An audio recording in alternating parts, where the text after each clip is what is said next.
অনুরোধ, আমাদের কারখানা খুলে দেখ, না পারলে আমাদেরকে দিয়ে দেখ, আমরা বাইরে নিয়ে চালাই। আমাদের রিকোয়েস্ট একটাই, আমরা ফ্যাক্টরি বন্ধ করতে চাই না, আমরা খোলা চাই। এত হাজার হাজার শ্রমিক এটা কোথায় যাবে?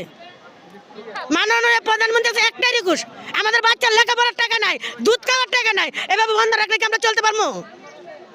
বারবার রিকোয়েস্ট করতেছি মাননীয় প্রধানমন্ত্রীর কাছে, আমাদের কারখানা খুলে দেব, আমাদের কারখানা খুলে দেব। আমরা সব শ্রমিক কাজ করি, আর উনি যদি না পারে আমাদেরকে দেখ, আমরা 7 ঘন্টাকে চলবো, আমাদের টাকা পয়সা লাগবে না, আমরা ফ্যাক্টরি টিকায় রাখবো, আর কোনো কথা নেই।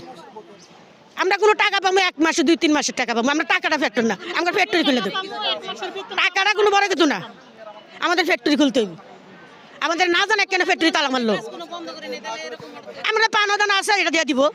মালিক আসুক, আমাদের সাথে কথা বলুক, উনির কি সমস্যা, উনির কি সমস্যা আমাদের সাথে কথা বলুক, আমরা ব্যবস্থা কি টাকা পয়সা দিয়ে দিব, চলে যাবো। আমরা যারা পাওনা দাও না